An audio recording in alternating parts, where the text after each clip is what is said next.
Hello and welcome to the special report. I'm Areva Martin. Here's a headline that stopped me in my tracks the other day. This article, and it's not a joke.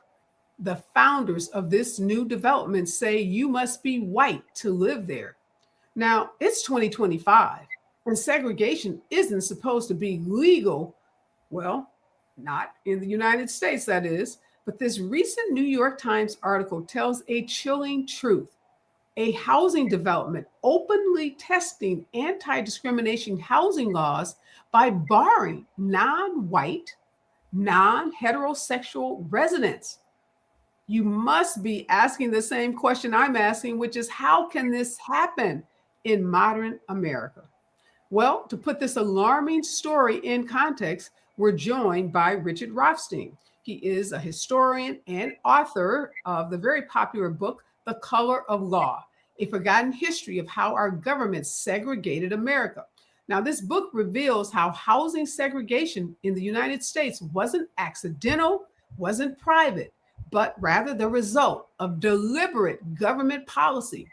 Mr. Rothstein is also a distinguished fellow at the Economic Policy Institute and serves as a senior fellow emeritus at the Thurgood Marshall Institute of the NAACP Legal Defense Fund. Thank you so much, Mr. Rothstein, for joining the special report. I just want to say, when I saw that article and read it, I I just had chills running up and down my spine as a civil rights lawyer who has actually litigated anti-discrimination cases involving housing. I cannot imagine that someone would so brazenly talk about an all-white community in 2025. Help us understand what's happening. And I do want to know what your reaction was when you saw this article. Well, we're in a period now of really a dictatorship that's uh, abandoned the laws and constitution that we've always taken for granted. And this development thinks it can take advantage of the Trump administration's annihilation, really, of the Fair Housing Act and the 14th Amendment to the Constitution and the 13th Amendment to the Constitution. This administration does not respect the fair housing law. It doesn't respect the prohibition on racial discrimination in housing. It has said it's not going to prosecute under the fair housing law most civil rights violations in the housing field.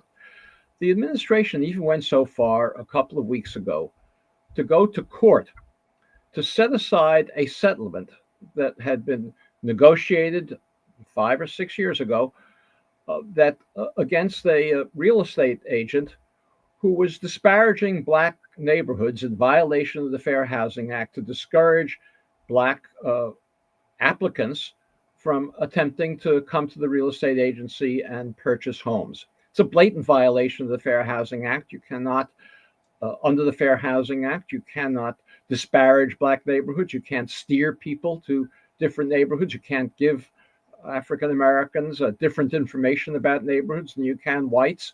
But the administration went to court to try to set aside this settlement in which the real estate agent paid a $100,000 fine for its disparagement, statements of disparagement. And it argued that under the First Amendment, the Fair Housing Act cannot prohibit discriminatory statements, discriminatory treatment. The only thing it can prohibit is if the real estate agency actually refused to serve an African American client. But if it says it's going to serve the African American client and gives discriminatory information to the African American client, under this administration's view, that's not a violation of the Fair Housing Act. So this is completely contrary to the law of and Constitution of the United States. It's a violation of the 13th Amendment to the Constitution, of the 14th Amendment to the Constitution, and the Fair Housing Act. But this crowd that's set up this settlement, this development, assumes that under the Trump administration he can get away with it. And it also assumes, I guess, that once it goes to the Supreme Court, which has allowed the Trump administration to get away with so many unconstitutional and unlawful actions, that it will succeed there as well. They may be right. Yeah, I want to take you back to 1950. I'm sure you are familiar with the developer builder William Levitt. who in 1950, Long Island, part of New York, built about 17,000 homes. These were 2 bedrooms, 1 bath homes. They were going for about $7,900. This was, you know, these homes were popular with World War II vets and their families. The federal government was guaranteeing low interest bank loans to this developer, Levitt, to build these homes, and then providing low interest mortgages for veterans to buy the homes. And the government, the US government, made clear that the developers receiving these incentives must sell to white families only. The homeowners in this Levittown, which is this community that it was called by, were forbidden to rent or to sell to people other than what they call members of the Caucasian race. So basically, a racial covenant to only sell to white people. Again, this is 1950. So put into perspective, why in 1950 this would not have been jarring, this would have not been alarming to most Americans to find this community of 17,000 homes, Long Island, New York, William Levitt building these homes, having a racial covenant to only sell to whites. Well, first, I want to make clear that this wasn't unique to Levittown. It was true in Los Angeles, places like Lakewood, places like Westchester on the west side of Los Angeles. All were built in the same way. Developers who created the suburbs in this country in the late 1940s and early 1950s were required by the Federal Housing Administration, if they wanted to get federal guarantees of their bank loans, were required to exclude African Americans. It was an unconstitutional system, and they got away with it because the federal government was requiring segregation, and most people didn't understand at that time that this was unlawful and unconstitutional. Of course, as you know, we had a segregated society in many aspects of life. It wasn't just in housing. We had segregated schools at that time, all segregated public accommodations at that time. All of this was later outlawed under various civil rights acts, including the Fair Housing Act of 1968.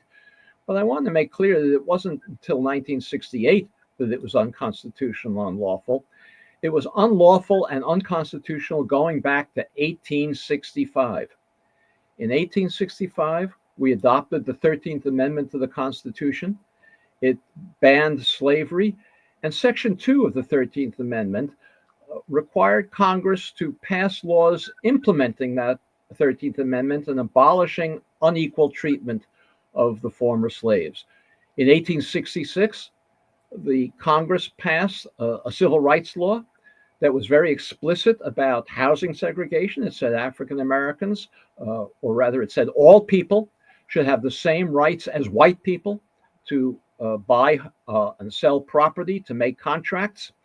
The Supreme Court prohibited the enforcement of that 1866 civil rights law. But in 1968, the Supreme Court revisited it, said, whoops, we were wrong. That was a perfectly legitimate law under the 13th Amendment. So housing segregation, as well as all segregation, was unconstitutional and unlawful since 1866. And it was only the Supreme Court in the succeeding 100 years, more than 100 years, prohibited the enforcement of this very reasonable law that was passed in fulfillment of the mandate of the 13th Amendment. And then, of course, the 14th Amendment was adopted to make sure that that law would always be constitutional. The Supreme Court ignored that requirement, and throughout our history has maintained and reinforced a segregated society. So one of the things your book shows is that segregation is not accidental, it's not de facto, but it's actually de jure, that it is purposeful, intentional, that is government-led through FHA policies, federal housing policies, through zoning laws, through racially restrictive covenants, and through redlining.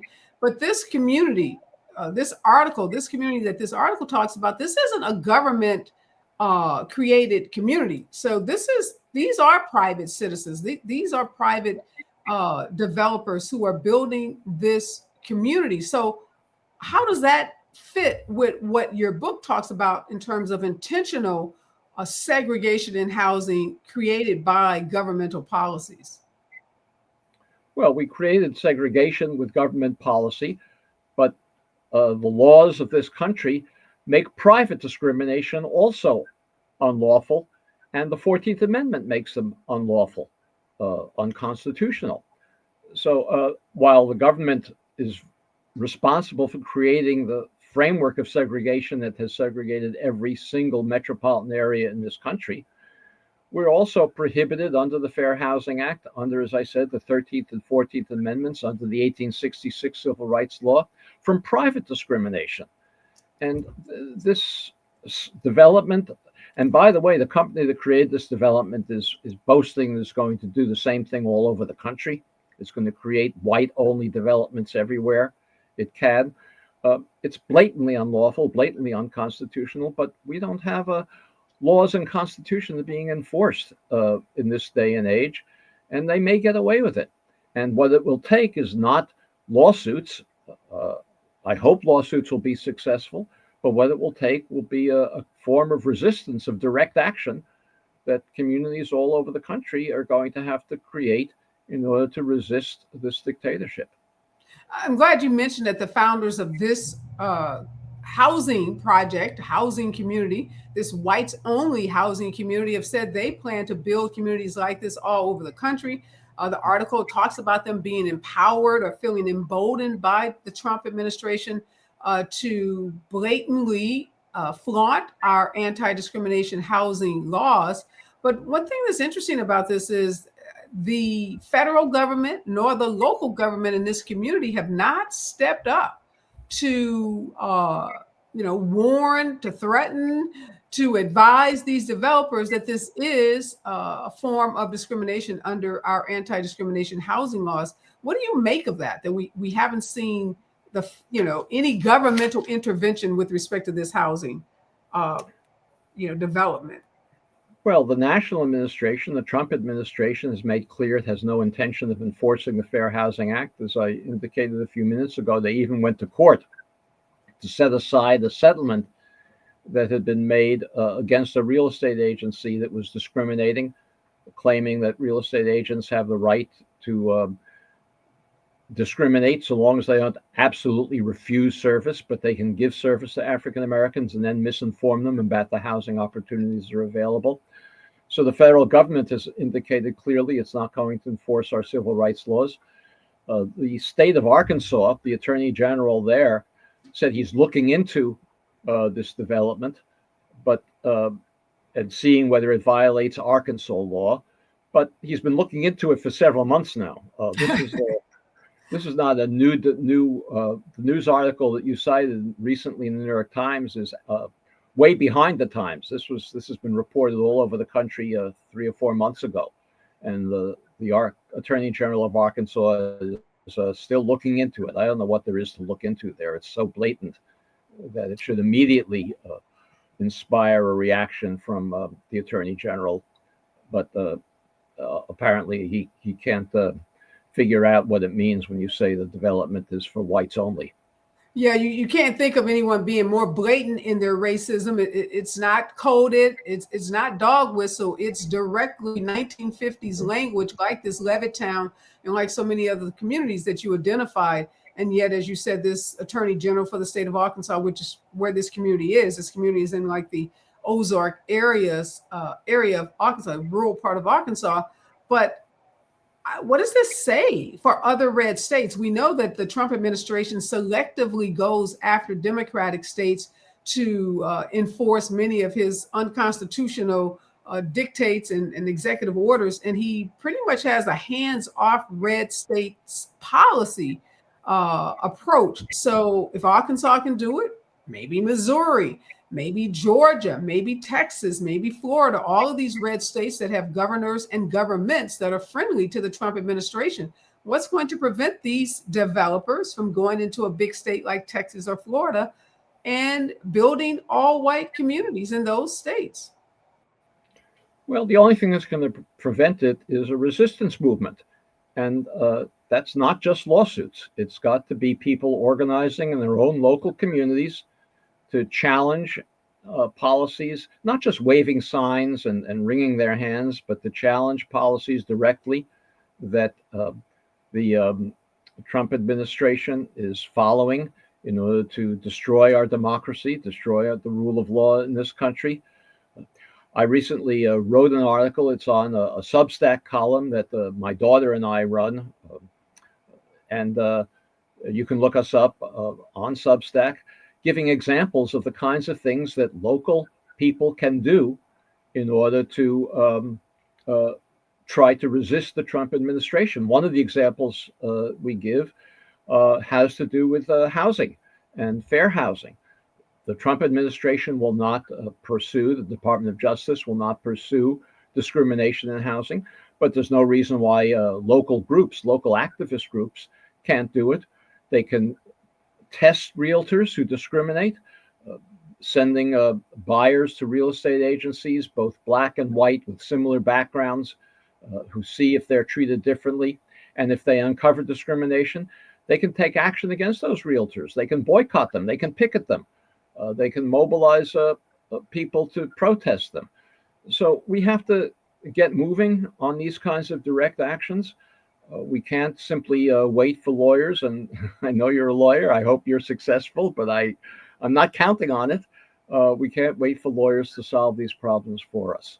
Well, to your point, the reason we can't wait for lawyers is because the courts are stacked against the lawyers. We have a Supreme Court that is sanctioning many of the violations of our Constitution that we are seeing, executed by Donald Trump and this administration. We have federal court judges who are in many ways complicit with this administration and that are turning a blind eye as the Trump administration tramples on the rights of citizens in this country. And one of the things I want to talk about is, in your book, you talk a lot about systemic racism and ensuring that we have a thorough understanding of the through line as it relates to many of these discrimination policies in housing, all leading back to systemic racism. But we know there's an attack on even teaching, even talking, using words like systemic racism. I was reading an article just yesterday, the attack on DEI. A part of what the Trump administration is doing is trying to convince people that it is discriminatory to focus on remedying the injustices that have occurred to Black folks. So, for example, in the education realm, there are school districts that have proven stats and evidence that Black students perform lower on standardized tests and need additional help. And it goes back to these families being segregated, these families being relegated to schools that don't have adequate resources, adequate teaching staff, et cetera. But the Trump administration now is saying these school districts that have these programs and policies to help bring up the test scores for Black students, that is a violation of the 14th Amendment, that focusing on any racial group according to the exclusion, they say, to any other group is a form of discrimination. And they are using the Civil Rights Department of the Department of Justice and of the Education Department to go after these districts and say, we're going to deny you federal funding. We're going to sue you. We're going to take all of these punitive actions. So I'm worried that the whole definition of racism and the laws that were, enacted in the 50s and 60s to address racism in this country are now being weaponized to, assuage the consciousness or to assuage white people. Well, it's not just now they're being weaponized. I wrote a sequel to The Color of Law, a book called Just Action. And in that Just Action book, I describe how throughout the last 150 years, with very rare exceptions, the Supreme Court has annihilated the possibility of racial equality. As I mentioned before, the 13th Amendment empowered Congress to abolish inequality of all kinds, starting in 1866. The Supreme Court annihilated that.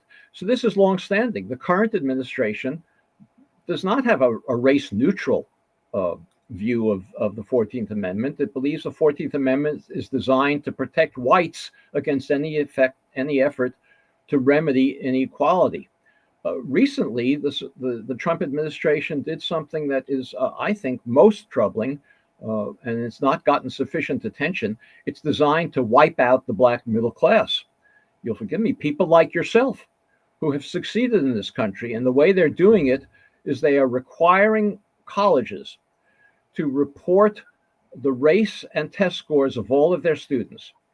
And if they find examples of any college which has black students who may have lower test scores than white students, and of course, test scores is not the only thing that makes you qualified for college, but if they find any college that has some black students with lower test scores than white students who weren't admitted, it's going to threaten prosecution. What's the result of this is going to be that colleges all over the country are going to be afraid to admit even a token number of black students. It's going to drastically result in the lowering of black admissions to colleges, even more than the Supreme Court's decision prohibiting affirmative action. And it's going to result in the decimation of the black middle class, which has been one of the major successes, the creation of this successful middle class. Lawyers, physicians, business people being successful in the last 50 years, now being annihilated, that opportunity being annihilated by this particular Trump policy that's going to inhibit the admission of qualified black students to colleges for fear that if they're admitted, the colleges will face a discrimination suit. Yeah. No, you're right. I mean, it's education, it's healthcare, it's housing, it's cities like DC and Chicago and Oakland. It is the narrative around Black-led cities being lawless, Black communities being, in a state of chaos and shambles, and that Trump and only Trump and his federal National Guard can solve the problem. I mean, as recently as yesterday, or a couple of days ago, Trump said that he had ended all crime in Washington, D.C., and that he could end all crime in Chicago. Now, complete falsehoods. There are still crimes happening in Washington, D.C., as there are crimes happening in cities across this country. And the governor of Illinois pointed out that the highest crime rates in this country are in red states, not the blue states that are being targeted. How is this narrative about crime and crime statistics, and particularly in Black-led cities like Chicago, Oakland, DC, how does that relate to housing segregation and what we're seeing around public policy related to housing? Well, as you just mentioned, the crime rates in the cities that Trump is targeting are lower than they are in the cities that have majority support for Trump throughout the country. This is not just an unusual situation. Crime rates in Washington, D.C. and in Chicago are lower than in most of the cities in what are called red states. So, of course, there's crime. There's crime all over the country. It's not very high, but people understandably are worried about it because it gets publicized very highly, and they have the impression that it's more likely and higher than it should be, and they're afraid. And what the Trump administration and, of course, Republicans have done for years is try to exploit this fear, exaggerate this fear into thinking that the black people, black men in particular, are predators and are going to harm whites. We have another thing that the Trump administration has done is it was demonstrated. We have plenty of evidence and statistics that show that in many cities of this country, police discriminate against African Americans from trivial things like ticketing a black motorist who fails to signal when he changes lanes, whereas whites are never ticketed for similar things. The Department of Justice, prior to the Trump administration, negotiated settlement agreements with these cities, with many cities in the country, that required them to be supervised by the federal government to ensure that they eliminated this kind of discriminatory system. And the Trump administration said it wasn't going to enforce those settlements. It abandoned them. So the police are now free to engage in the kind of activity that they had agreed not to engage in under the settlement agreements that had been negotiated. Again, uh, lawsuits aren't going to do anything about this. The Trump administration has abandoned the legal suits. But what local communities can do is create blue ribbon commissions, perhaps, to adopt those settlements, and then local citizens can mobilize, protest, demonstrate to force the city to empower these local commissions to enforce the settlements and prosecute violations of it. It's not going to happen simply by lawsuits. It's going to happen by people taking action in their own communities to try to rein in police misconduct, which is rampant throughout this country. Yeah, two things can be true at the same time, and we can, I think, walk and chew gum at the same time. So I'm all in favor, and I totally agree with you with this direct action that everybody has a stake in this game, and we can't allow the attitude to persist that somehow this is somebody else's problem and somebody else is going to fix it, because it's all of our problems. When our neighborhoods are segregated, we all suffer. When this narrative of Black-led cities as being chaotic and violent is perpetuated, we all suffer from that false narrative. Lawsuits have been very effective in many cases around Trump's policies on immigration, some of his policies to withhold funding for certain, NIH funding, education funding. Some of those lawsuits have been incredibly successful. So we've got to keep those progressive lawyers filing those lawsuits, because we know the courts have traditionally been a place of refuge where we could go to have our Constitution and our laws impacted. So I don't think we cede power and control over our courts to Donald Trump. But I agree with you that we also must each accept our responsibility to organize in our own groups, at our own places of worship, at our places of work, to create pressure on our local elected officials, because many of these things can be addressed at the local level. And then obviously the most important thing we all have to do is make sure that we are paying attention, because we have some critical elections that are happening in this country all the time, and particularly coming up in 2026. Before I let you go, Mr. Rothstein, just one last question for you.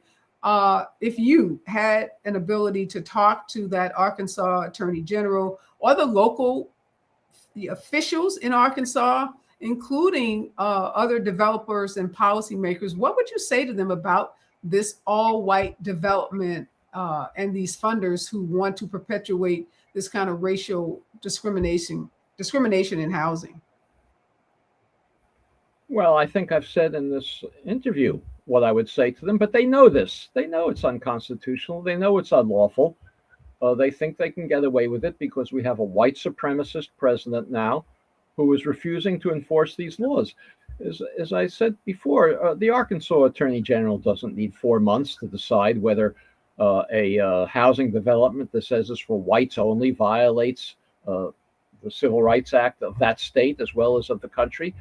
So if he's not taking action yet, after this has been going on for a number of months, I don't think there's anything anybody can say to him that would explain it. But again, I want to emphasize, and I'm sorry to keep on emphasizing this. Oh, I'm sorry. Go on. I want to keep on emphasizing this.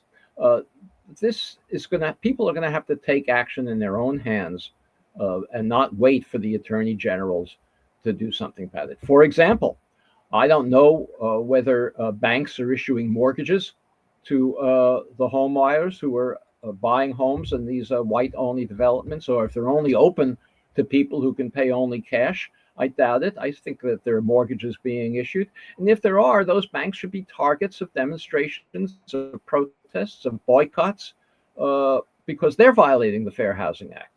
And people are going to need to go beyond simply writing articles about how terrible things are, and to take some steps of direct action in order to resist the advance of the dictatorship. And although I have to say, although you're right that there have been some successful lawsuits, In many, many cases, the lawsuits have been successful, and yet Trump is ignoring the lawsuits. He's continuing to do many, many things that are blatantly unconstitutional, have been found by lower courts that are unconstitutional. And when they get to the Supreme Court lets them continue doing it and schedules a argument about it a year from now or longer. So I don't think that the courts are restraining him very much. They slow him down a little bit, but ultimately the Supreme Court has prohibited him where it has prohibited him from doing some things. He's ignored the decisions, and he boasts that they're going to ignore the courts. He has a Right, theory. no doubt about it. I don't think we disagree that we're in an era of lawlessness, the likes of which we've never seen. We've never seen a president so blatantly flaunt the law and the decisions by federal courts. But it doesn't mean we give up on it. We have to keep trying. But I asked you my last question. But if you were talking to the white residents in Arkansas, because Black folks get it, we understand that the federal civil rights laws are under siege. We can't do this alone. We talked a lot after George Floyd's murder about allyship and the importance of the dominant, still in this country, white men dominate most state houses. They dominate the CEO offices at banks and insurance companies and developers across this country. So what do you say to those white men in power who are complicit by their silence or some even through their affirmative actions and words? I think you need to mobilize popular pressure, white and Black. Mr. Rothstein, these white folks, obviously, they don't see a problem. Many say that what Trump is doing is right. He's enforcing anti-discrimination laws that they say have favored Blacks to the exclusion of whites. It's not true of all white folks. In fact, the surveys show whites are a majority in this country, and we're a deeply divided country. And there are many white folks who, along with Black folks, are opposed to these kinds of policies. They're just not as vocal. They're not as vocal. No, I'm not suggesting that all whites, of course, we have 74 million people that did not vote for Donald Trump, and many of them were white. So I'm not suggesting that all white people, but we can't ignore the fact that in many of these state houses, like Arkansas, there's a Republican majority, and most of those Republicans are white. Well, what you say to them? You don't say anything to them. What you do is you mobilize to defeat them. And the white folks who are opposed to these policies need to be as outspoken as those who favor them. And we're not. The people who are opposed to Trump are much more silent than the ones who support him, the ones who are opposed to the local officials who are glorying in their ability now to discriminate. Those people need to be more vocal, and they need to organize locally.